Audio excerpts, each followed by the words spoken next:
In this lesson, we're going to talk about the 7 types of products to have in your shop. So in this lesson, I want you to learn what types of products to include in your shop, how to know what products to add and when, and how many items to have, and how to create more items with fewer products when you start. So the first type of item to have in your shop is you want to make sure that you have something that is a highly giftable item. In order to figure out what this is, I recommend searching the name or title, what you would call your customer, with gift on Etsy's homepage to identify things that others might buy for them, such as like a nurse gift, a teacher gift, and then you are going to think about what your chosen customer has to purchase gifts for other people. Think, do they have kids?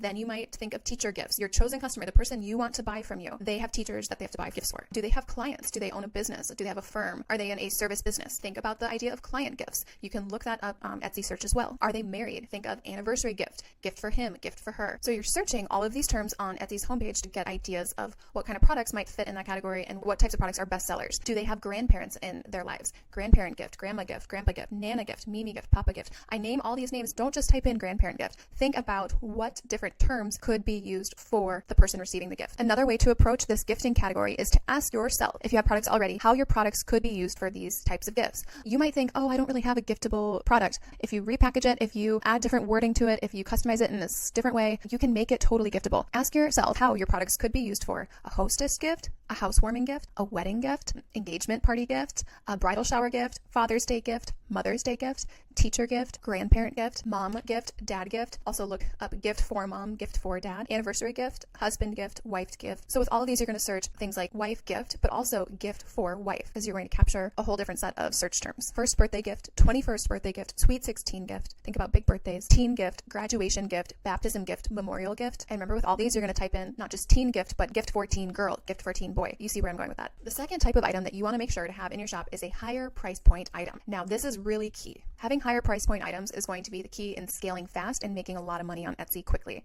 So you want to make sure that you have at least some items in your shop that are of a higher price point to drive up your AOV, which is your average order value. I do not want us to have shops that are filled with only $3 items, okay? It will be such a long, painful road to $1 million on Etsy. I want you guys to have success quickly and to get momentum quickly, and it's really hard to do that if you only have $3 items or $5 items. We want to incorporate higher price point opportunities through variations within a listing. So examples of this are a size variation. So maybe you have an 8-inch size that is $30, a 12-inch size that's $40, and a 20-inch size that's $90. If you don't have sizes of your items, maybe you only have one size of a blanket, or one size of a frame, or one size of a sign or a bookshelf. Consider adding larger sizes that you can charge more for. Because remember, your profit margin, even if it's the same profit margin percentage, like 50% margin, you're going to be making more margin dollars on that higher price point item. It's so much less work on you to produce one item that you sold for $500 than to make 50 items that you sold for $10.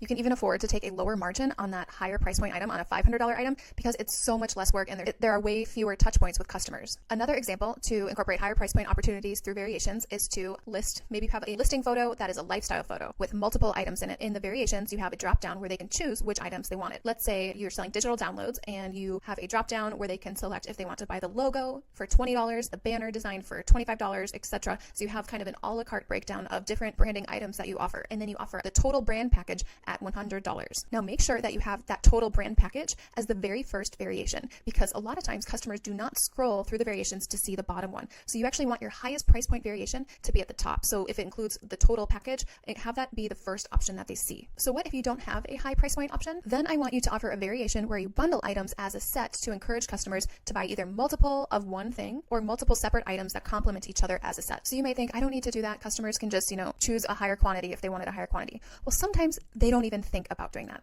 You need to do the thinking for them and you need to give the idea to them. So we're creating the package for them and offering it to them as a package versus trying to get them to think of, maybe I need more of these. It's kind of like if you are going to the store and you are buying popsicles for your kids, okay? Let's say they have one box of popsicles that is an 8-pack and they have one box of popsicles that is a 24-pack. Customers usually are not going to choose to buy 3 8-packs of popsicles to get to that 24. They might be more likely to buy just 1 pack or maybe 2, but if you offer a bundle package option, you create that package for them, you give them the idea to buy more, they're much more likely to buy it. So you are going to include this package option within the listing itself. So the bundle of multiple items within the package, you're going to do the work for them, you're going to show them what goes those together if you are combining different types of items as a total package, and you're going to show them what complements each other by doing that. The third type of product that I want you to have in your shop is a loss leader. This is going to be an item with a low margin, and it's going to get customers in the door and drive your sales up quickly. It's just like how Costco has those $5 rotisserie chickens all the way in the back of the store. That is a loss leader. It's just like how Costco sells in their food court a hot dog and a drink for $1.50. That is a loss leader. So you need to decide, what is your loss leader going to be? This item has to be something that takes little to no work from you. There isn't going to be enough room in the margin to pay for labor.